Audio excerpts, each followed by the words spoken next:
Oke. Ya. Bismillahirrahmanirrahim. Assalamualaikum warahmatullahi wabarakatuh. Waalaikumsalam warahmatullahi Waalaikumsalam wabarakatuh. warahmatullahi wabarakatuh. Oke, pertama-tama saya mohon maaf nih. Untuk pertemuan kali ini saya yang akan mengajar. Jadi Pak Adam dan Budian sedang sibuk untuk mengurus wisuda ya, yang akan dilaksanakan hari Sabtu. Nah, di sini saya mau nanya nih, kalian udah menonton video yang di-share oleh Pak Adam di LMS? Sudah, Pak. Nah ya. Oke, berarti sudah paham belum konsep dari dokumen base seperti itu? Ya, oke, kita lihat ini. Bentar, saya screen. Oke. Nah, ini terlihat di kalian? Sudah, Pak. Ada, Pak. Oke ya. Nah, coba dong, tolong jelaskan kepada saya, apa sih perbedaan dari dokumen base dengan database relasional? Ini contohnya seperti ini nih. Apa ada yang bisa menjelaskan perbedaannya apa nih yang signifikan dari basis data berbasis relasional dengan basis data berorientasi dokumen? Ada yang bisa bantu menjabarkan?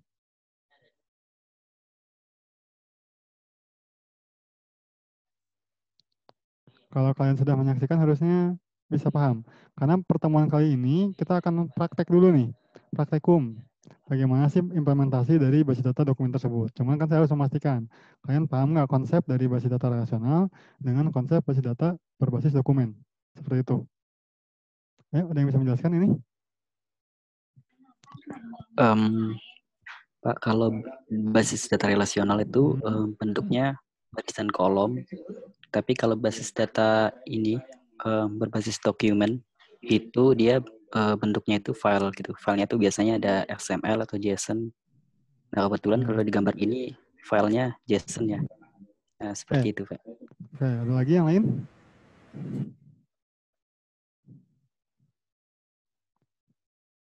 Sudah sedikit lebih tepat nih, udah bagus nih teman kamu. Oke, mungkin akan lebih cepat ya.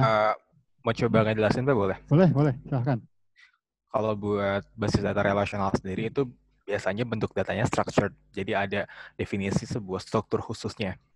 Kalau buat dokumen base sendiri atau NoSQL dokumen base, bentuk datanya sendiri itu unstructured, jadi dia nggak ada definisi khusus buat ngedefine struktur datanya itu gimana. Itu sih Pak. Nah, itu bagus banget tuh. Hampir sudah tepat banget itu. Jadi kayak gini ya, kalau untuk ilustrasi basis data relasional ini seperti ini. Kita sudah membuat sebuah tabel, tempatnya sudah kita tentukan ya. Tabel seperti ini contohnya mungkin kita bisa lihat tabel kursus di sini. Nomor siswanya berapa, kursus, biaya sudah jelas di sini, ada. Nah, jika ada penambahan lagi kolom yang baru, apa yang akan kita lakukan? Tentu saja kita harus melakukan alter, seperti itu ya. Misalnya nomor siswa, kursus, biaya, mungkin kita tambah keterangan di sini. Nah, dengan penambahan keterangan ini, kita harus melakukan perintah alter, seperti itu ya. Nah, dan akhirnya apa? Mungkin saja, ini kan 1, 2, 3, 4, 5. Record yang ke-6, oke benar, ada 20, bahasa Inggris, biayanya misalnya 60.000, keterangannya misalnya strip misalnya, atau minus misalnya. Nah, tapi akhirnya apa? Record-record yang sebelumnya itu kosong ya, dan itu sangat tidak disarankan untuk basis data relasional. Karena tidak berusaha untuk tidak boleh ada terlalu banyak bernilai nol. Ya, seperti itu. Nah, jadi itulah ada konsep normalisasi seperti itu di basis data relasional. Tidak boleh ada data yang lengkap, tidak boleh terlalu banyak field yang bernilai nol, seperti itu ya. Nah, sedangkan berbasis dokumen kita bebas. Tidak ada struktur khusus di basis data dokumen. Misalnya, dokumen pertama, ini ada nama makanan, jenis makanan, harga, dan pilihan bahan. Mungkin saja di dokumen berikutnya, dia cuma ada nama makanan, jenis makanan, harga. Nah, yang berbeda lagi yang lain adalah seperti ini. Di basis dokumen kita bisa membuat sebuah kolom ya di sini yang berbentuk array seperti ini. Sedangkan kalau di basis data relasional ini tidak bisa seperti ini. Kita harus membentuk atau kita harus membuat tabel baru seperti itu ya. Nah, ataupun mungkin bisa nih, Pak bisa Pak pakai set gitu ya. Kalau kalian ini balik lagi ada yang namanya tipe data set. Nah, cuman di situ harus apa? harus kita tentukan terlebih dahulu. Misalnya ada ayam, sapi, seafood. Nah, kita hanya datanya yang dimasukkan itu hanya 3 itu. Hanya bisa ayam sapi seafood, seperti itu. Tapi untuk misalnya kita ada yang lain nih, ada kambing, apakah bisa masuk? Nggak bisa. Itu kalau kita gunakan atribut set. Nah, pilihannya apa untuk yang ini? Ya tentu saja pasti harus membuat tabel baru. Nah, untuk itu perbedaan dari basis data rasional dan basis data dokumen. Nah, saya akan bahas lagi ya. Ini mungkin peranan istilahnya. Nah, sebenarnya kalau di basis data rasional, di sini ada namanya database, table, field, dan record. Di mana database, kalau di konsep basis data berbasis dokumen, dia sama tetap database. Kalau table, dia namanya collection. Untuk field atau kolom, sama namanya field atau kolom. Record atau nilainya, kalau di basis data dokumen, dia namanya adalah dokumen. Jadi yang membedakan ini ya, table di dokumen dia collection. Kalau record di dokumen dia dokumen. Seperti itu ya. Nah, keuntungannya apa saja saat kita menggunakan basis data berorientasi dokumen? Yang pertama ini ya, kedinamisan bentuk data yang tadi. Karena basis data berbasis dokumen itu dia tidak terstruktur, kita bisa nih dokumen pertama dia hanya kode buku, judul buku, pengarang. Tapi di dokumen yang kedua itu ada kode buku, judul buku, pengarang, dan penerbit. Di mana penerbit ini bertipe dokumen lagi ya. Ini embedded dokumen. Seperti ini. Dimana kalau misalnya di basis data relasional ini harus jadi tabel baru ya, gitu, dan berrelasi dengan kode bukunya di sini, tabel buku. Nah, yang kedua adalah adanya konsep embedded dokumen atau denormalisasi. Jadi kalau misalnya kalian kenal di basis data relasional itu normalisasi, nah kalau di sini di basis data dokumen ini kenalnya adalah konsep embedded dokumen. Kita tahu bahwa kalau misalnya kita menggunakan basis data relasional, kita menggunakan join saja. Kalau kita menggunakan 1-2 table mungkin masih sederhana ya, masih gampang. Memang kalau banyak table yang terlibat, itu pasti butuh effort lebih. Untuk joinnya saja sudah ada effort lebih ya. Nah, jika di sini kita hanya bisa menggunakan satu dokumen seperti itu. Satu collection maksud saya. Satu collection, satu table. Di sini asumsinya dokumennya semua ada di sini. Seperti ini. Nah, ini yang berikutnya konsep dokumen sama ya. Jadi bisa berbagai macam dimasukkan di sini fieldnya. Jadi field di sini bukan berisi nilai, tapi berisi dokumen lagi seperti itu. Nah, dan yang ketiga itu adalah konsep reference di sini. Nah, kalian kenalnya kalau di basis relasional ada yang namanya konsep relasional database, di mana database A dapat berrelasi dengan database B. Nah, kalau di database berbasis objek, berbasis dokumen, apakah ada reference? Ada. Namun konsepnya tidak sama dengan basis data relasional. Nah, di sini tidak ada istilah yang namanya primary key dan foreign key. Seperti itu.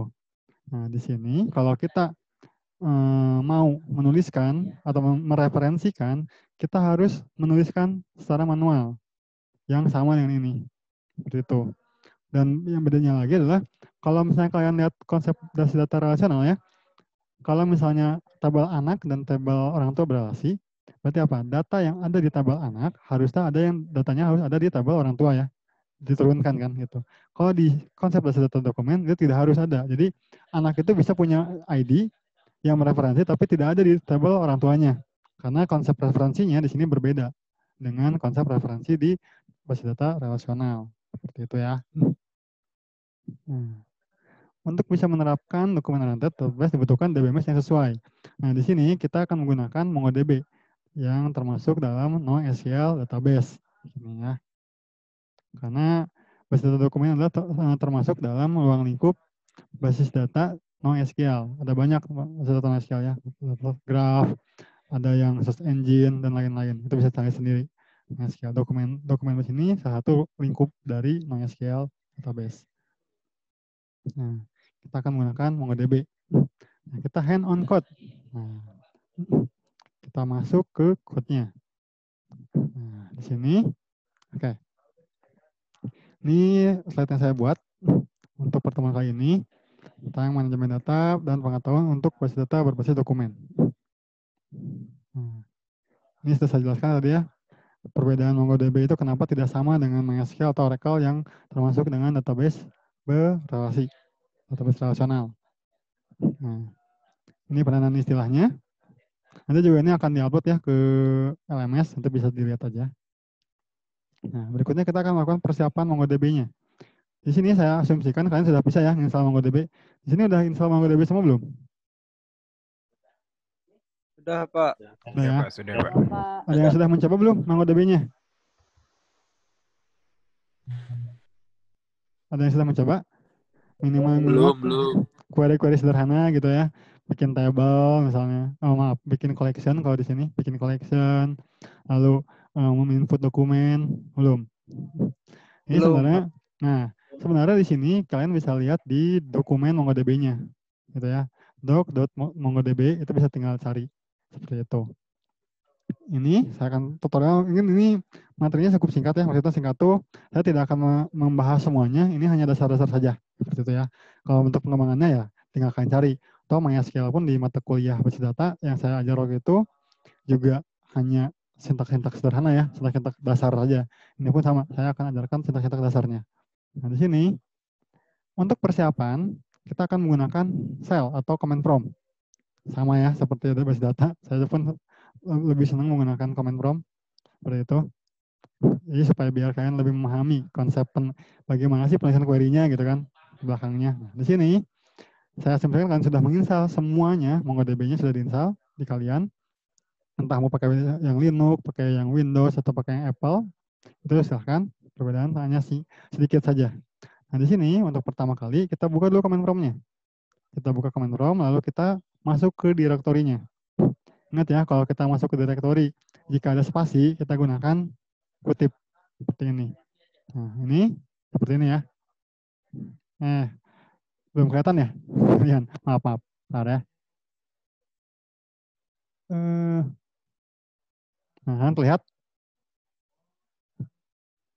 Ini command prompt-nya. Terlihat di kalian atau belum? Kelihatan luas. Sudah ada, Pak. Oke. Nah, di sini adalah command prompt-nya. Command prompt-nya kita masuk dulu ke direktorinya. Lalu kita buka di sini. Mungkin akan saya exit dulu ya. Exit. Nah. Seperti ini nih. Bentar ya, maaf. Saya masukin. Yes. Nah. Jadi kita masuk dulu ke direktorinya. Seperti ini. Masuk ke C, program file, MongoDB, server. 4.4 ini adalah versi dari MongoDB-nya ya. Jadi kalau misalnya kalian ingin installnya 4,2 atau 4,1 ya tinggal dirubah ininya. Biasanya hanya di situ perbedaannya. Masuk ke MongoDB.exe. Ntar sampai seperti ini. Jika sudah sampai seperti ini, berarti kita sudah masuk ke MongoDB-nya. Seperti itu. Nah, di sini ada beberapa sintak atau beberapa query yang hampir sama dengan MySQL. Gitu. Walaupun mungkin format struktural ada JSON. Sama bukan JSON ya, mungkin mirip dengan JSON. Jadi untuk MongoDB ini namanya Bison. Jadi BSON. Jadi kalau misalnya di JavaScript itu kan JSON ya formatnya. Nah kalau di MongoDB ini format query-nya itu Bison. Apa itu Bison ya? Yang kalian cari aja. Seperti itu ya. Oke. Nah di sini ada beberapa sintak yang sama. Misalnya kita pengen database, database. Kita pengen tahu database apa aja sih yang ada di sini. Kita bisa ketikkan show databases. Seperti ini. Nah, di sini sudah ada database admin, config kuliah, lokal, dan mytrip. Ini beda-beda ya tiap komputer. Ini saya sudah coba-cobain di sini. Nah, bisa juga kita menggunakan sintak bawaannya, yaitu show dbs. Seperti ini. Jadi sintak query-nya sama kok. Show databases sama. Kalau misalnya kita pakai sintak bawaan, show dbs, ya sama. Ini sintak bawaan dari MongoDB-nya. Nah, untuk use-nya pun sama ya. Kalau kita mau pakai database kuliah, misalnya kita use kuliah seperti ini. Langsung. Oke ya. Nah, kita langsung mulai. Ini kita udah masuk ke MongoDB-nya ya. Kita buat lagi di sini. Oke. Kita kembali ke slide-nya. Di sini, pertama kita akan buat database di sini. Nah, kita lihat ini ya. Sebelum kita membuat database, pastikan Anda memeriksa database yang sudah ada terlebih dahulu dengan perintah berikut. Ini perintah tadi ya, show DBS. Ini adalah perintah bawaan dari MongoDB. Seperti itu. Nah, kemudian kita akan mencoba membuat database baru yang bernama kuliah. Mungkin akan saya rubah di sini, database-nya adalah database akademik. Seperti itu ya. Setelah itu kita akan membuat sebuah collection yang bernama mahasiswa, atau mungkin kalian kenalnya table ya. Nah, lalu kita akan mengisinya dengan dokumen baru sebagai inisialisasi atau kondisi awal pertama. Karena kenapa? Di MongoDB ini, kalau misalnya di relasi, relation base di situ, saat kita mendefinisikan sebuah table, kita bikin dulu strukturnya. Seperti itu ya. Nah, kalau di MongoDB tidak seperti itu. Kita harus menginputkan minimal satu record. Seperti itu. Nah, untuk membuat database-nya pun sama. Yang kalau di database relasional, kita harus create database. Nama database-nya apa? Nah, sedangkan di MongoDB, kita langsung tinggal use aja. Kita coba ya di sini. Kita coba. Nah, coba sini ya. Kalau kita membuat database baru, kita asumsikan kita membuat akademik. Use akademik. Seperti ini. Bentar. Udah ya. Use akademik. Langsung otomatis ya. Switch to DB akademik. Nah, berbeda juga dengan yang namanya basis data relasional, di mana database yang kita buat itu sudah ada di memori atau tersimpan. Nah, kalau di MongoDB ini, dia tidak langsung tersimpan. Itu, kita lihat ya. So, DBS. Tidak ada ya. Tidak ada namanya database akademik. Dia akan menyimpan database tersebut apabila sudah ada isinya. Entah collection baru dan dokumennya harus ada. Kalau dia sudah ada terisi minimal satu dokumen, barulah dia akan disimpan di memori. Seperti itu ya. Oke. Nah, di sini saya mungkin akan lebih cepat. Di sini saya sudah buat subline. Di sini. Mungkin juga ini kalau misalnya saya diizinkan oleh Pak Adam atau Budian, saya juga akan share juga ini ke kalian.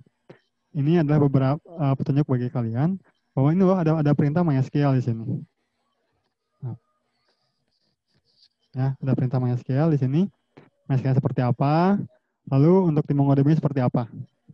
Ini supaya biar buat kalian mempermudah ya.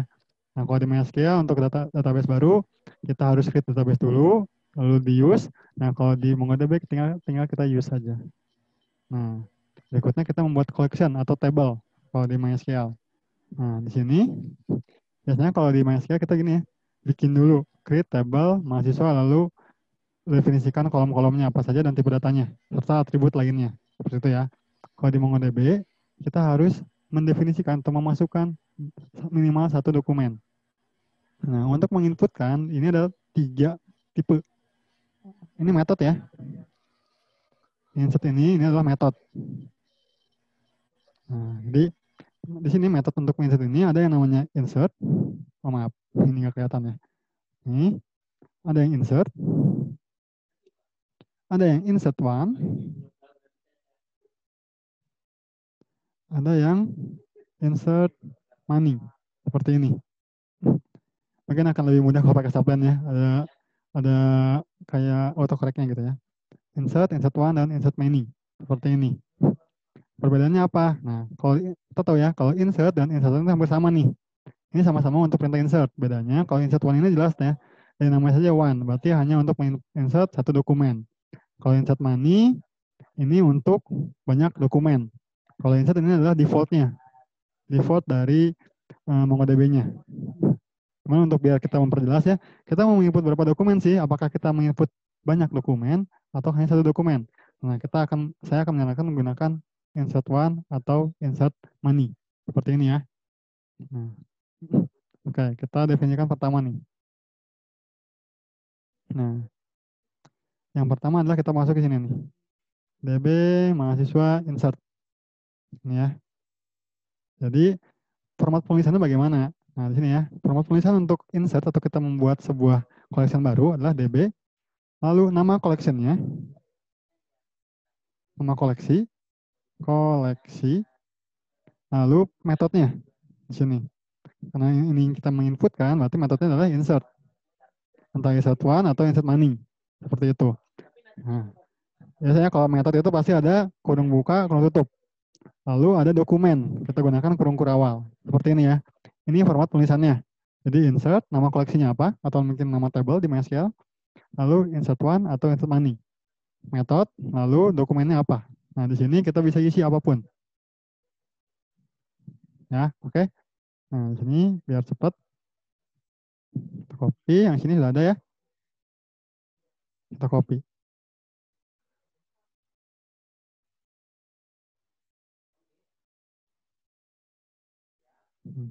Kita copy di sini.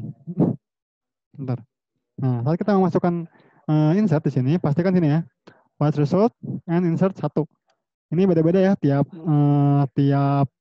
OS itu beda-beda pesannya. Cuma intinya, kalau ada pesan seperti ini adalah kita sudah berhasil membuat satu collection dan menginputkan satu dokumen. Dokumennya berisi name, nama, dan jurusan. Ini nama-nama kolomnya ya, ada kolom name, ada kolom nama, kolom jurusan. Seperti ini. Nah, untuk melihat data yang sudah dimasukkan, kita bisa melakukan perintah select ya. Kalau misalnya di MySQL mungkin gini ya, select, bintang, from, mahasiswa. Seperti ini ya. Lalu titik koma. Di MongoDB tidak seperti itu. Kita sama, DB, nama koleksinya, yaitu mahasiswa. Lalu find, metodenya adalah kita cari. Seperti ini. Nah, ini opsional, boleh menggunakan titik koma atau tidak. Cuma ya, karena biasa kita menggunakan query pasti titik koma ya, saya sarankan sih titik koma aja ya. Nah, muncul seperti ini ya. Kita udah masuk nih. Nah, di sini ada yang namanya objek ID di sini. Nah, kalau misalnya di MySQL, kita bisa menentukan mana yang jadi primary key, mana yang tidak menjadi primary key. Nah, kalau di MongoDB ini tidak bisa seperti itu. Ada yang istilahnya default dari MongoDB-nya, yaitu _ID. Ini tidak bisa dirubah ya. Ini udah pasti masuk otomatis. Nah, yang kita bisa rubah adalah nilainya. Boleh nggak, Pak, nilainya berubah? Tidak default dari MongoDB. Nilainya ya, bukan berarti kita menghilangkan ID ini dan kita merubah name ini menjadi primary key-nya. Enggak seperti itu. Tapi kita bisa merubah nilainya. Nah, di sini pun kalau kita lihat ya, ini nggak rapi ya. db.mahasiswa.find nggak rapi. Gimana supaya kita bisa rapi? Kita bisa tambahkan sebuah metode baru yaitu pretty. db.mahasiswa.find lalu pretty seperti ini. Titik koma, bentar. Muncul ya. Ini lebih rapi ya strukturnya. Kalau dilihat. Nah, lihat ya ada objek ID. ID-nya ini adalah default dari MongoDB-nya. Seperti itu.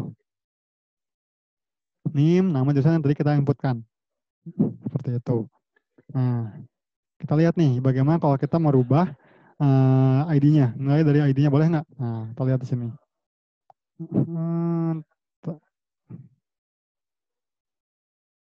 Nah, di sini. Kita lihat yang atasnya saya udah siapin nih. Misalnya name-nya itu berupa ID, menjadi ID. Nah, kita gunakan di sini. Kita copy. Lalu kita masukkan ke sini. Lalu kita paste. Sama ya. Benar nggak Pak berubah? Kita lihat. Berubah. Jadi ini bukan default dari MongoDB-nya. Tapi kita sudah merubah underscore ID-nya 10.11.007.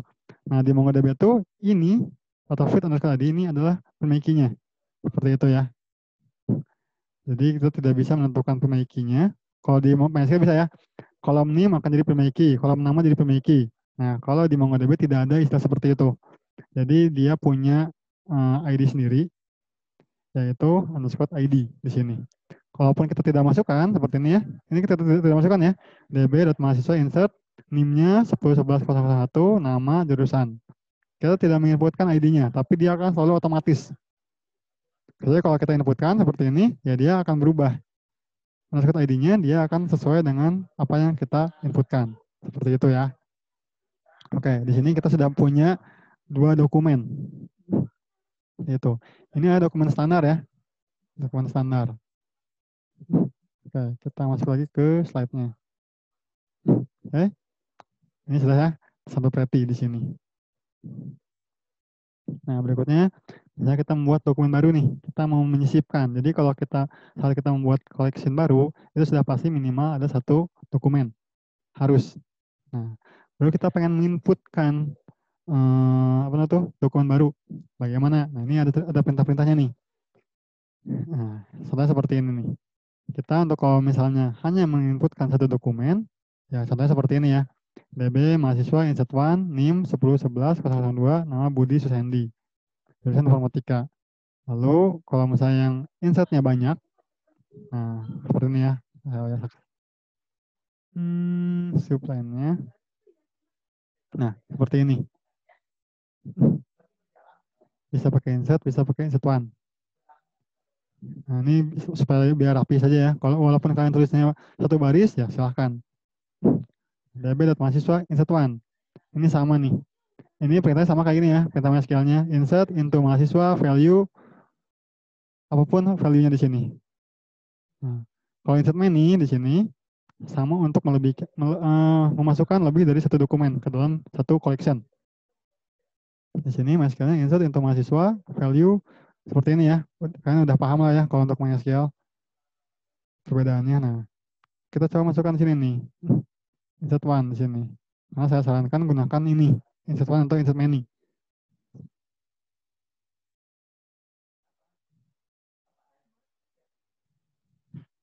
Nih, kita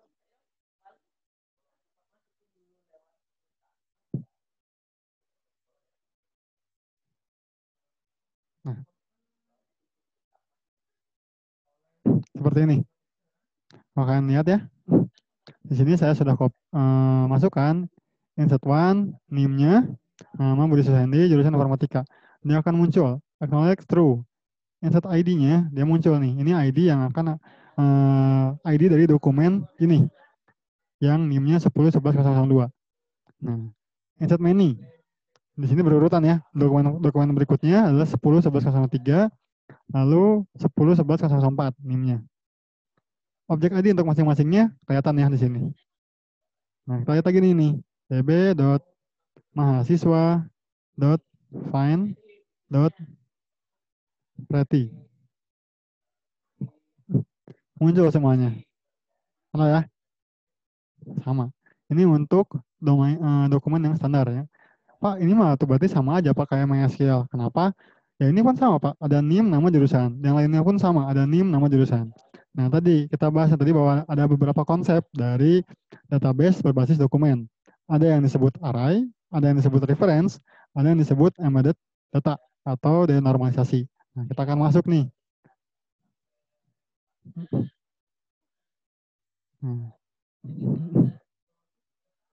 Kita akan masuk untuk memasukkan data bertipe array. Contohnya seperti ini ya. Kita ingin memasukkan seperti ini. Ada hobi nih. Sedangkan dia tadi ya, NIM tadi, NIM 10.11.01 sampai 04 itu kita tidak punya atribut hobi atau kolom hobi. Nah, tapi kalau misalnya di array, kita bisa bikin nih hobi. Di mana kalau kita menggunakan konsep bersifat relasional, hobi di sini harus menjadi sebuah tabel baru. Yang di mana ID-nya akan berrelasi dengan NIM. Seperti itu ya. Nah, ini sama ya. db.mahasiswa insert NIM nama jurusan. Yang membeda adalah pas kita memasukkan untuk fit atau kolom hobi. Di sini kita memasukkan array seperti ini. Gunakan kurung siku. Nah, lihat di sini ya. Display-nya biar lebih rapi. Nah, seperti ini contohnya. Nah ini. Ini saya. Di sini sama ya. Tuh, kolom MySQL menggunakan tipe dataset untuk kolomnya, namun jika menggunakan set nilainya sudah ditentukan tadi ya. Kalau kita pengen sepeda, lari, renang, ya udah. Kita hanya bisa menyebutkan kombinasinya. Entah apa sepeda lari, atau sepeda lari renang, atau lari renang, atau renang lari. Hanya kombinasi dari 3 itu. Tapi kalau misalnya muncul hobi baru, gimana? Nggak bisa diakomodir oleh set. Tentu saja berarti harus menjadi tabel baru kalau di MySQL. Nah, kita coba di sini. Copy, kita masukkan ke dalam MongoDB-nya.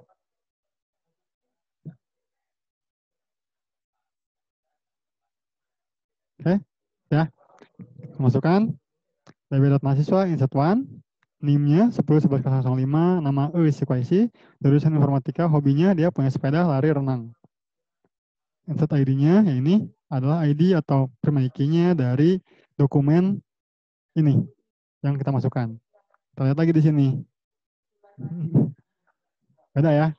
Kalau misalnya kita mau masukkan data di my dokumen basis data berbasis relasional, di sini kita harus bikin lagu atau kita mengalter hobi, lalu di sini hobinya itu adalah ID dari tabel hobi. Seperti itu ya, untuk menampilkan seperti ini. Nah, sini ada 1, 2, 3, 4, 5, 6 dokumen. Di mana dokumen yang ke-6 ini dia punya atribut hobi seperti itu. Lagi dok 6. Ya, ini adalah dokumen untuk berbentuk array. Berikutnya, jika kita membuat atau memasukkan data berbentuk embedded data, seperti itu. Nah, kita pun sama.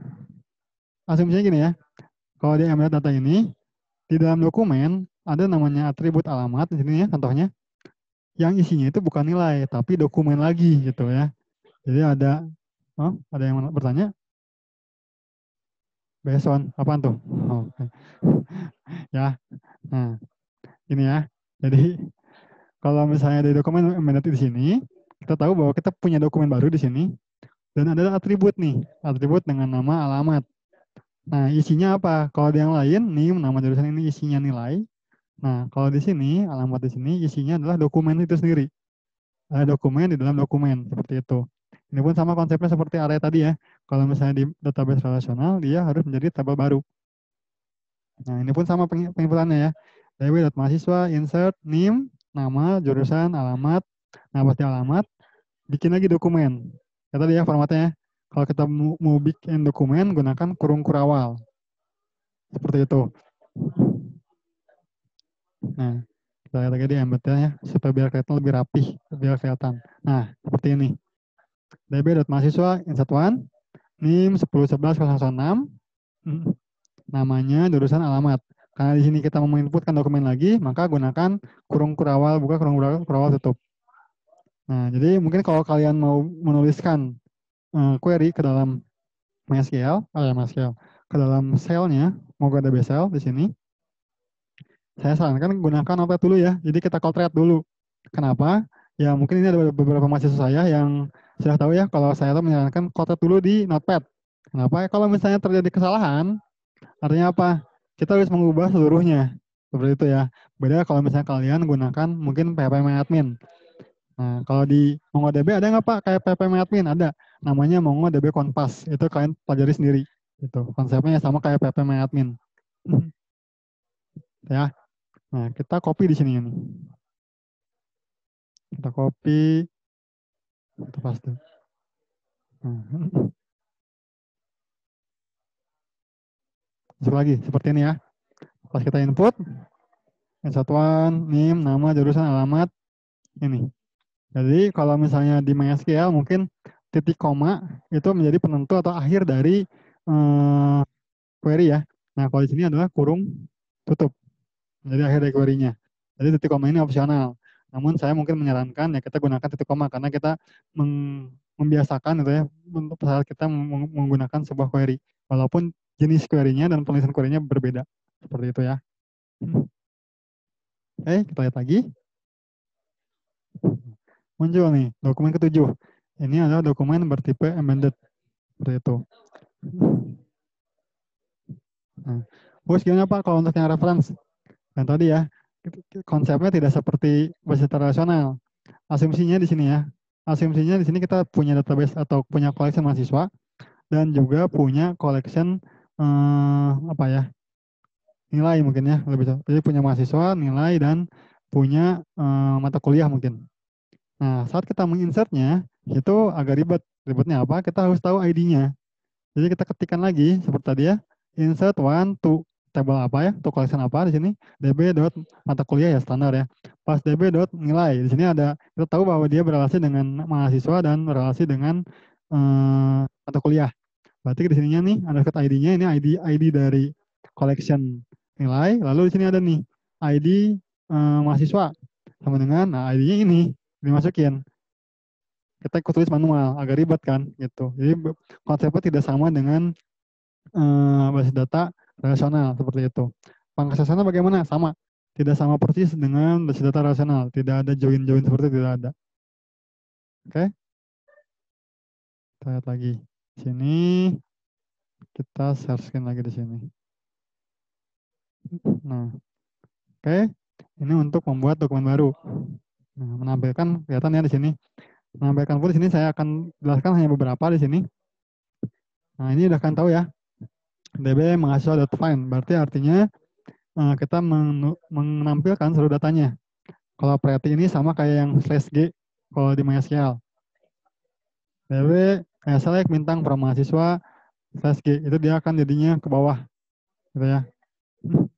Nah, di sini kalau kita menggunakan where nih, nah, seperti ini ya. Ini ada where, ada kita menggunakan logical query and dan or, fungsi logika. Hari ini hilang. Nah nih, sip. Seperti ini. Yang ini tidak perlu dijelaskan ya, karena sudah tadi saya jelaskan. Nah, ini select bintang from mahasiswa /G seperti ini. Nah, untuk find, jika kita mau mengisi where-nya di mana, sama seperti ini. db.nama koleksinya, metodenya, yaitu find. Metodenya, lalu di sini dokumennya kan, dokumen. Seperti ini. Ini apa yang akan kita cari? Misalnya ada tadi ya, misalnya di sini saya asumsikan saya ingin mencari NIM 10.11.006 seperti ini. Nah, ini sama saja seperti kayak ini ya. Select bintang from mahasiswa where NIM 10.11.006. Kita kopikan di sini.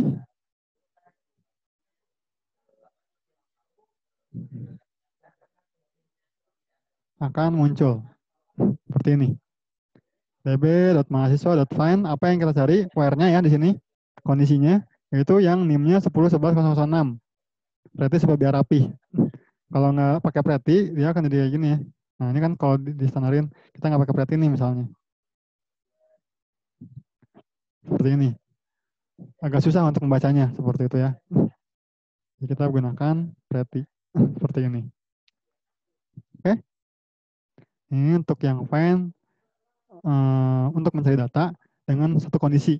Nah, gimana kalau misalnya kita menggunakan fungsi logika? Logikanya adalah and dan or misalnya di sini. Nah, kalau kita menggunakan and sama seperti ini. db.mahasiswa nih ya. Kalau kita pakai operator logika, db.nama koleksinya, .method find di sini. Seperti ini ya. Lalu dokumen jangan lupa di sini. Nah, karena di sini kita gunakan operator logika and di sini, berarti kita tulis di sini nih. And titik 2. Karena di sini tipe array seperti ini. Nah, ini format tulisannya. Jadi saya selalu bilang ke kalian ya, mungkin ke mahasiswa saya yang dulu, kalau kita membuat sebuah sesuatu, pastikan pembukaan dan penutupnya didefinisikan pertama, supaya biar tidak lupa. Ini untuk dokumen, lalu ada operator logika and. Titik 2, lalu kurung siku tutup. Seperti ini. Ini adalah format tulisannya. Nah, di sini sama kayak find biasa ya. Nah, kita gunakan dokumen lagi di sini. Misalnya NIM, bla bla bla. Seperti ini. Lalu koma, gunakan koma di sini. Nama. Ini format tulisannya kayak di ini ya, kayak di Excel ya. And bla bla bla titik koma bla bla bla seperti itu. Ada lebih lagi pakai titik koma lagi seperti itu ya. Nah, ini adalah formatnya. Nah, kita contohkan seperti ini nih. Di sini kita copy.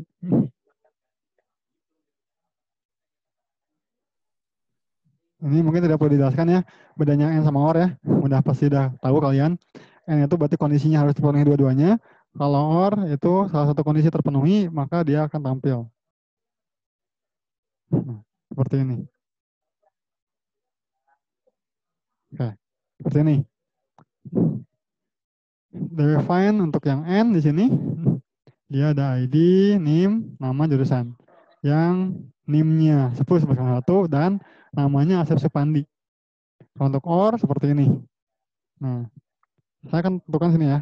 Kita lihat di sini nih. Berbeda juga dengan MySQL. Di mana kalau misalnya MySQL dia tidak case sensitif. Sedangkan di MongoDB seperti ini, dia case sensitif. Sama seperti JavaScript ya. Kalau JavaScript itu kan case sensitif ya. Jadi salah sedikit, malah cuma salah ini ya, besar kecil doang gitu. Akhirnya error, nggak muncul apapun. Ini pun sama seperti JavaScript. Kalau kita enter ya udah, errornya nggak muncul apapun ya intinya nggak muncul. Karena dia asumsinya adalah Asep Supandi S-nya yang kecil, bukan yang S-nya yang besar. Kalau kita S-nya besar, barulah dia akan muncul. Seperti itu ya. Jadi berbeda dengan MySQL di mana query-nya tidak akan sensitif, sedangkan di sini query-nya adalah case sensitif. Gitu. Oke. Nah, berikutnya, saya share screen-nya yang ini dulu. Nah, seperti ini. Oke, di sini untuk menampilkan dokumennya, ini yang sederhananya. Kalau yang lain ada banyak, bisa tinggal cari lagi di dokumentasi.mongodb, gitu ya. Nah, ini kalau kita gunakan lagi, atau mungkin kalau di MySQL itu gunakan like ya. Ini gunakan seperti ini. Nah, kalau untuk array seperti apa? Nah, untuk array kita gunakan in di sini. Nah, untuk yang embedded sama seperti ini. Sama ya. Di sini nama kolomnya dot nama dokumen di dalam kolom ini. Seperti itu ya. Jadi kalau misalnya di dokumen biasa, mungkin langsung saja nama kolomnya apa. Nah, kalau di embedded dokumen, kita gunakan nama kolomnya apa, lalu dokumen di dalam kolom tersebut apa yang ingin kita cari. Nah, itu saja perbedaannya. Kita cobain di sini.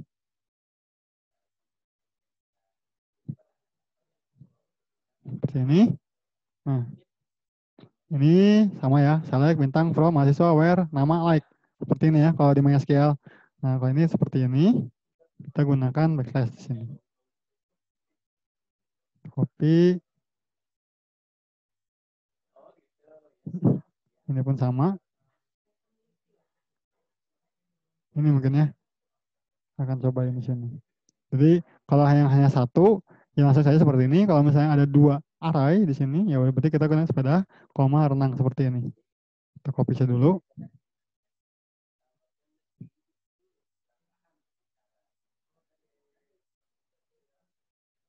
Nah, seperti ini ya. Ini berantakan ya karena tidak menggunakan pretty. Nah, kita gunakan pretty di sini. Yes, maaf. Nah, kita gunakan pretty. Lalu yang ini dot pretty. Ini pun yang dot pretty. Seperti ini. Semua ya. Nah, untuk yang embedded, contohnya seperti ini.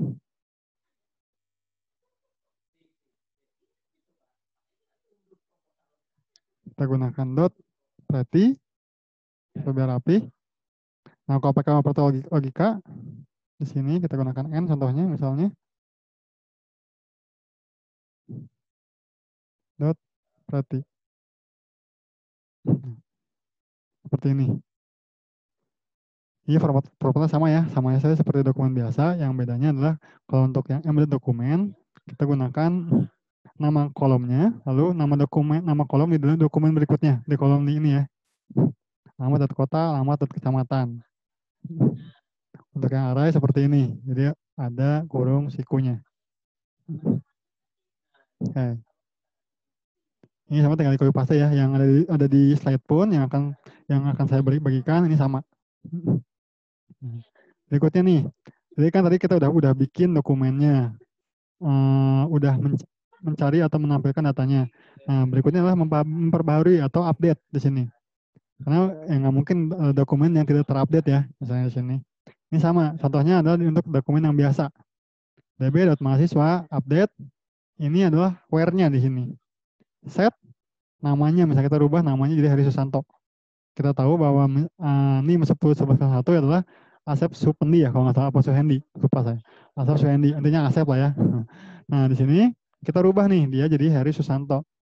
Susanto yang NIM-nya 101101 seperti itu. Sedangkan untuk yang array di sini ada perbedaan di sini nih. Kalau untuk array ada istilah push, ada istilah pull. Push berarti kita memasukkan, kalau pull kita menarik.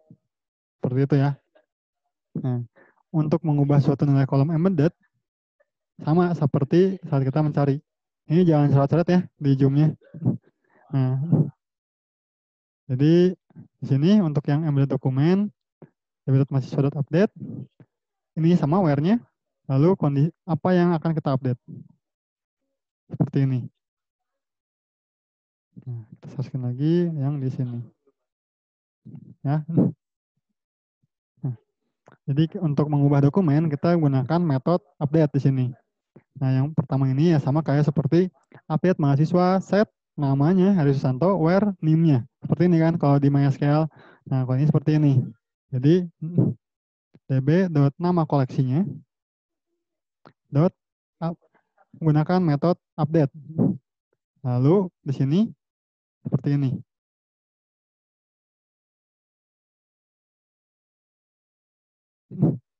Apa yang di setnya. Itu ya. Kita asumsi seperti ini. Ini adalah penulisannya. Ini standar. Nah. Kalau untuk yang array di sini, kita lihat di sini nih ya. Kalau kita lihat yang NIM NIM 101101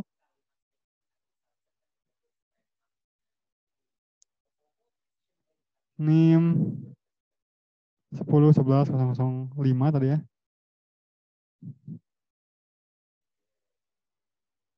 Apa nih error?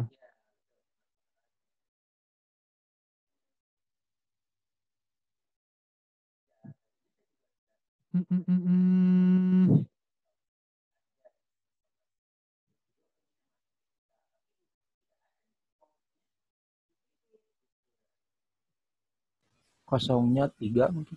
Oh enggak. Ini missing. Kalau missing property ini berarti errornya bukan di value tapi di nilai. Tapi di query-nya. Nah ini ya. Seperti ini, maaf ya. Nah kita tahu ya, hobinya ada sepeda, lari, dan renang. Seperti itu. Nah kita asumsikan kita masukkan ada yang namanya jogging dan bernyanyi di situ. Nah kita push di situ. Kita push.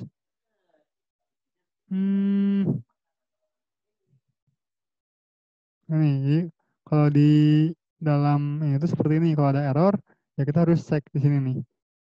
Ini yang agak ribetnya ya.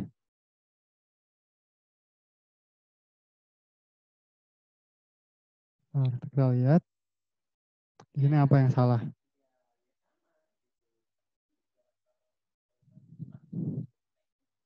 Jogging, bernyanyi. Oh, itu sudah benar sih.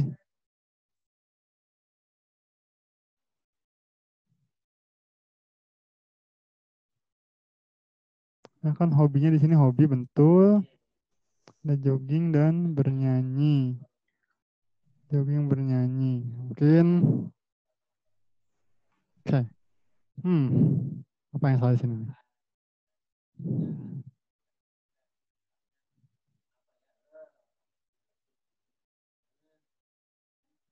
Nanti ini akan kita coba lagi ya untuk yang update.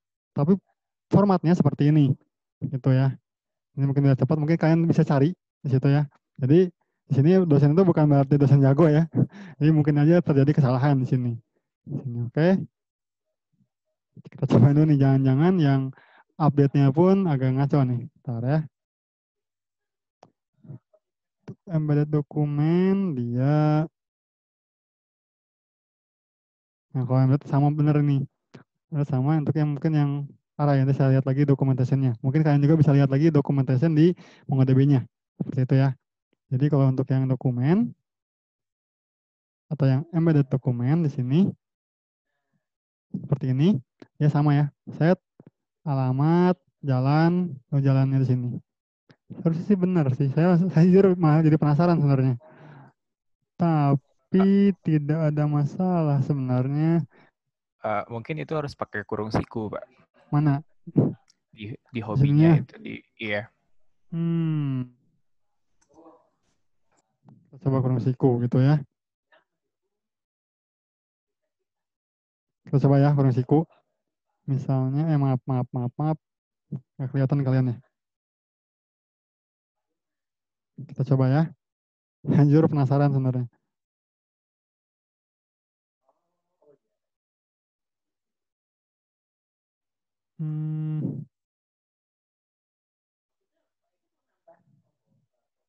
Oh iya, betul. Nah, kan bener ya. Maaf. Saya lupa. Ini kan arah ya. Arah itu menggunakan kurung siku. Mohon maaf. Itu ya. Nah, ini kita lihat lagi ya. Kalau kita lihat find di sini, yang 5, dia akan muncul. Oh, kalau pakai kurung siku, dia malah jadi array lagi. Jadi ada dalam array, harusnya nggak kurung siku harusnya. Jadi kalau kurung siku, jadi ada hobinya itu array gitu. Oke, mungkin nanti bisa dilihat lagi ya untuk yang update array. Ada di MongoDB documentation. Seperti itu ya. Oke. Jadi kalau pakai array, dia malah jadi array lagi. Karena memang harusnya nggak pakai kurung siku. Gitu. Mungkin nanti cobain lagi aja. Takutnya apa? Ya, yang beda itu adalah ini nih, jumlah kurungnya nih, kurung kurawalnya. Seperti itu. Makanya saya harus ngecek makanya kenapa buat di Notepad. Di Notepad itu juga saya gunakan seperti ini ya. Digunakan spasi dan tab seperti ini ya, biar kelihatan gitu. Ini cuman harus dicek lagi nih. Nanti kita cek lagi ya. Mungkin kalian juga bisa cek lagi. Oke? Nah, di sini yang terakhir, setelah kita membuat dokumennya, menampilkan dokumennya, memperbarui dokumen, yang terakhir adalah kita menghapus dokumennya. Ini kalau misalnya di MySQL mungkin delete form ya.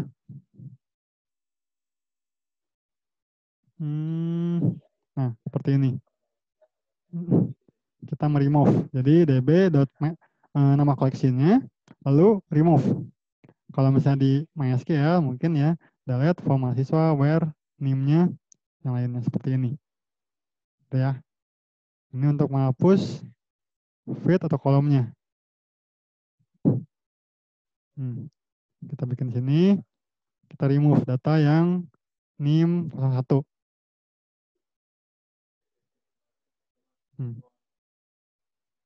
Mana ini?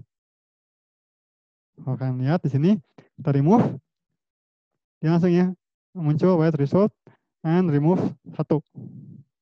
Nah, kalau kita lihat ininya, kita find semuanya, dia akan, ini masuk ke 1, dia tidak ada ya, langsung hilang. Jadi bisa by ID, bisa by nama, by jurusan, sama seperti MySQL. Itu ya, tidak harus by underscore ID, seperti itu. Nah, untuk yang field atau kolom, di sini saya contohkan mungkin apa ya, alamat ya di sini. Alamat untuk 105. Nah ini nih. 05 ada alamat itu nggak ada. Alamat itu di 106. Nah, ini takutnya ada error lagi nih. Nah. Di sini kalau kita copy,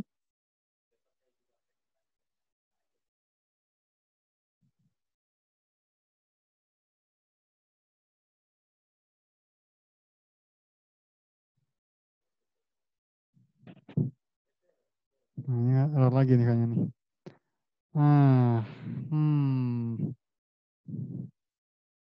Harusnya ini benar kok, ini kodenya benar. Cuman kayaknya adalah kenapa lama ya? Lama banget nih. Seperti ini ya. Mungkin nanti lanjut lagi nih. Berarti ada PR nih buat kalian ya.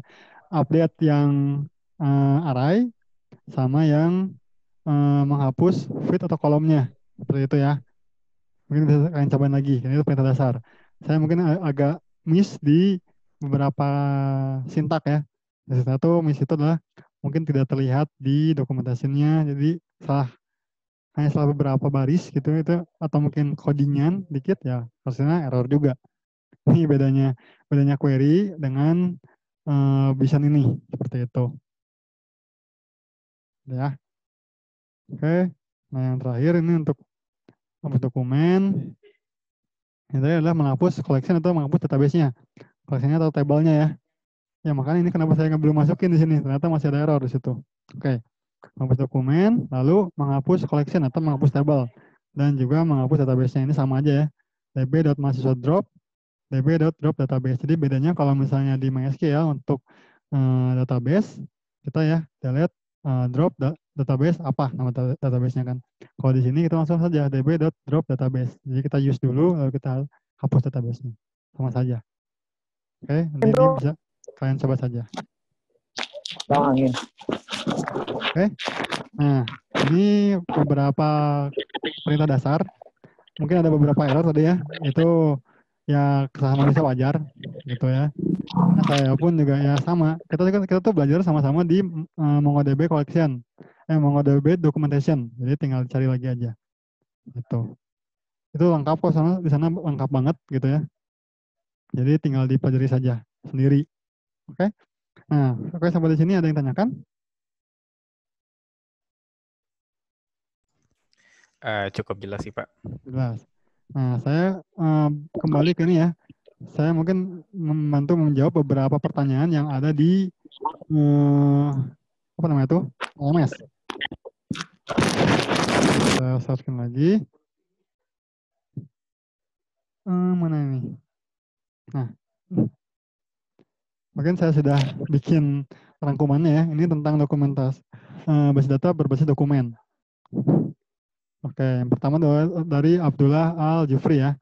Saya sudah mencoba menginstal MongoDB, model datanya kok beda dari JSON yang biasa kita gunakan. Tadi udah dibahas ya, kalau di MongoDB itu bukan JSON, tapi JSON, BSON, binary JSON. Itu tinggal dicari. Makanya pasti akan berbeda.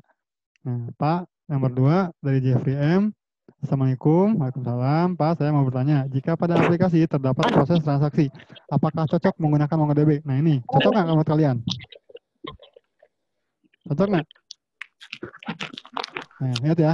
Di database relasional atau database yang transaksi itu ada yang namanya manajemen transaksi. Kalian mungkin belajar ya. Kalau di saya ajarkan namanya manajemen transaksi. Ada yang namanya commit, rollback, dan lain sebagainya. Jadi kapan data itu di commit, kapan data itu di rollback, seperti itu. Jadi ada proses di situ. Yang namanya proses transaksi seperti itu ya. Tidak semua data yang kita masukkan itu langsung masuk ke database-nya. Ada proses namanya commit, rollback, dan lain sebagainya di manajemen transaksi. Kalau lupa ya buka-buka lagi slide-nya, harusnya ada. Nah, di MongoDB atau berbasis dokumen ini belum didukung untuk proses transaksional. Makanya tidak cocok menggunakan MongoDB. Seperti itu ya. Bertiga dari Bonaventura, Aldino Sendasendi. Ini selamat pagi Pak. Mengapa kita harus mempelajari basis data berbasis dokumen? Sedangkan sebelumnya kita sudah mempelajari tentang basis data relasional dan normalisasi. Dari apa yang saya pahami, basis data berbasis dokumen menggabungkan kembali hasil dari ERD atau juga normalisasi. Oke, ini mungkin maksudnya kenapa kita harus belajar ya. Kita tahu bahwa yang namanya data itu, tidak seluruh data itu memiliki skema yang statis. Contohnya apa? Contohnya misalnya mungkin komentar di Facebook misalnya, atau komentar di Twitter atau apa. Nah, saat kalian menulis komentar, ada kalanya menulis komentar hanya teks saja kan? Teks saja, tapi ada lagi yang komentar lagi, dia teks dan dokumen, ada teks dan gambar, ada teks dan link. Itu beda-beda ya, strukturnya. Kalau kita menggunakan basis data relasional, gitu ya, apa yang terjadi? Akan banyak sekali kolom. Banyak, jangan ribut ya. Banyak banget kolom gitu ya. Dan banyak juga yang kolom yang bernilai 0. Seperti itu ya. Jadi, kapan kita menggunakan basis data berbasis dokumen ataupun berbasis relasional itu tergantung dari kebutuhan atau kasusnya. Nah, itu yang kebuka siapa itu? Dimut ya. Ada. Udah ya, dimut. Oke. Itu kok supaya jangan ribut. Oke. Itu. Nah, ini Muhammad Fikri nih, berikutnya 4. Apakah pada basis data berbasis dokumen bisa terjadi anomali data? Nah, justru menurut saya sih ya basis data dokumen itu ya untuk itu gitu, untuk menyimpan data-data yang terjadi anomali seperti itu. Jadi bukannya terjadi, terus emang itu tujuannya gitu ya. Itu. Nomor 5, ketika jumlah datanya harus disimpan terus tumbuh atau semakin banyak, bagaimana cara meningkatkan skala database ini? Maksudnya gimana ya? Ini Muhammad Safri ada? Ada nggak nih Muhammad Safri Hadi? Saya belum paham maksudnya. Jadi gimana nih? Ketika jumlah data yang harus disimpan ya terus tumbuh atau semakin banyak, bagaimana cara meningkatkan skala database-nya? Ini maksudnya apa ya? Ada nggak ini Muhammad Sapri Hadi? Nggak ada. Oke, mungkin nanti ya. Berikutnya mungkin dibahas. Oke, Ada yang tuh, Pak. ada mana? Ini maksudnya gimana nih? Ada Sapri Hadi mau menjelaskan maksudnya apa ini? Atau sudah terjawab pertanyaannya dari penjelasan tadi? Harusnya belum sih ya. Karena saya pun belum paham maksud pertanyaannya gitu maksudnya. Pak, mungkin itu scaling-nya kali, Pak. Maksudnya gimana? Jadi mungkin kalau misalkan database-nya udah gede ya, kan biasanya bisa berat tuh kalau yang database relasional. Biasanya kan di scaling tuh, Pak, dari sisi hardware maupun dari sisi query-nya misal. Nah, itu kalau database MongoDB gimana? Kalau di MongoDB menurut saya kan ya, sama, kalian tinggal baca aja ya di MongoDB documentation, dia sebenarnya hampir sama ya. Cuma kan kembali tadi ya konsep denormalisasi, di mana kalau semakin banyak table yang berrelasi, itu kan effort untuk join-nya pun akan berat. Jadi otomatis untuk supaya biar bisa menjalankannya dengan optimal, ya tentu didukung oleh resource yang tinggi seperti itu ya. Nah, sedangkan di MongoDB ini kan konsepnya adalah denormalisasi. Jadi ya hampir sama-sama saja ya. Ya kalau misalnya dia jadi lambat ya berarti hardware-nya harus ditambah juga. Seperti itu ya. Kalau saya sih mungkin seperti itu. Kalau misalnya belum puas mungkin nanti bisa tanyakan kembali. Mungkin nanti Pak Adam atau Budian dia bisa lebih jelasnya lagi. Gitu. Henry, Assalamualaikum. Pertanyaan saya, kapan sebaiknya kita meng-embed atau menambahkan sebuah dokumen ke dokumen lain? Nah, di sini sebenarnya konsep dari MongoDB ini, yang tadi saya sebutin ya, di sini kan maksudnya adalah dokumen lainnya. Berarti ini konsepnya adalah reference dokumen, seperti itu ya. Yang saya tangkap seperti ini. Konsep dari MongoDB ini, walaupun ada kemungkinan bisa reference, tapi akan lebih baik apa kita melakukan embed, gitu ya.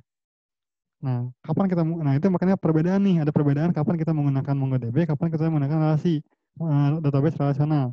Itu nggak semua kasus bisa diselesaikan oleh MongoDB, tidak semua kasus juga dapat diselesaikan dengan database relasional. Nah, contohnya kan tadi ya, kayak komentar di Facebook. Ya misal ada yang menggunakan teks saja, lalu gambar, ada yang teks, lalu link, dan lain sebagainya. Kalau kita menggunakan database relasional, ya makin banyak. Nah, di MongoDB ini bisa sih pakai reference, tapi tadi ya, konsep query-nya nggak sama kayak SQL ya, di mana kayak kita join dokumen, nggak kayak gitu. Akan ribetnya lebih ribet di codingan. Ini kalian bisa baca di sini ya. Kan saya bilang saya juga belajarnya dari MongoDB dokumentasi dari MongoDB-nya. Ntar saya mungkin, ntar ya. Ini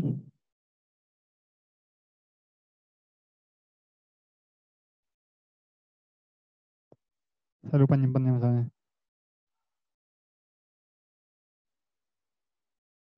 Tinggal cek saja di MongoDB manual ya. Mungkin dari sini nih ya. Saya akan share di link, di link di chat ya. Nah, nih.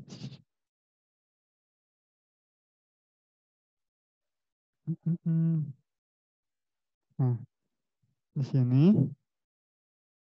Nah, itu tinggal dari situ manualnya bagaimana. Dan untuk yang reference itu akan berbeda dengan konsep dari database relasional. Itu dimana ribetnya lebih di aplikasinya. Jadi pas dapat where, ID-nya dapat berapa, nanti di situnya select lagi by ID-nya. Where lagi. Itu jadinya ribet. Gitu ya. Oke, ini mungkin pertanyaan untuk yang basis data berbasis dokumen. Oke, ada yang tanyakan nggak untuk yang lainnya? Atau mungkin ada yang penjelasan yang kurang jelas seperti itu? Pak, saya mau bertanya, Pak. Oke, boleh. Ini yang saya si MongoDB-nya, si service-nya suka stop tiba-tiba itu karena apa ya, Pak? Gimana? MongoDB saya yang sudah saya install, si Hmm. servicesnya suka stop tiba-tiba. Itu Itu kenapa ya, Pak? Nah, sebenarnya gini ya, kalau kita menginstal sebuah database ya, terutama database yang sama ya, kita bikin misalnya gini nih, di kalian udah nginstal Postgre, nginstal MySQL, nginstal lagi MongoDB, yang saya ketahui itu kalau misalnya selalu crash seperti itu, biasanya portnya. Nah, saya nggak tahu nih MongoDB menggunakan port apa gitu ya sebenarnya, karena di komputer saya pun saya menggunakan database yang beragam, itu normal-normal saja gitu. Namun mungkin di saya port MySQL-nya saya rubah gitu. Nah, coba saja mungkin. Atau enggak, sebenarnya kalau misalnya seperti itu bisa cari di internet ya, di komunitasnya bagaimana kalau crash seperti apa. Gitu. Cuman kalau yang saya tahu ya, kalau yang saya pahami itu, kalau biasanya kalau crash seperti itu biasanya karena portnya yang konflik. Entah konflik dengan sesama database atau konflik dengan aplikasi lain yang menggunakan port tersebut. Seperti itu ya.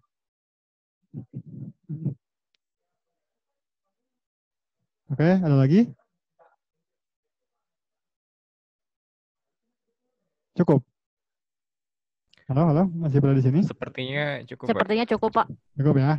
Nah, nanti sebenarnya kalau misalnya saya mau belajar lebih lanjut, ya kalian bisa nih, kalian bisa masuk ke tadi documentation. Ada tes manual ya, .mongodb.com/manual. Di situ lengkap semuanya, dari mulai kita menginput dokumen segala macam. Kalau yang tadi saya contohkan itu mungkin yang sederhana gitu. Nah, mungkin kan tadi ada error tuh. Nah, kalian cobain nih yang mengupdate query untuk array itu bagaimana, dan untuk menghapus field. Kalau misalnya di MySQL kan alter tabel, lalu drop kolom apa, seperti itu. Nah, kalau di di MongoDB bagaimana? Nah, itu tinggal kalian cari. Gitu. Oke, ada lagi?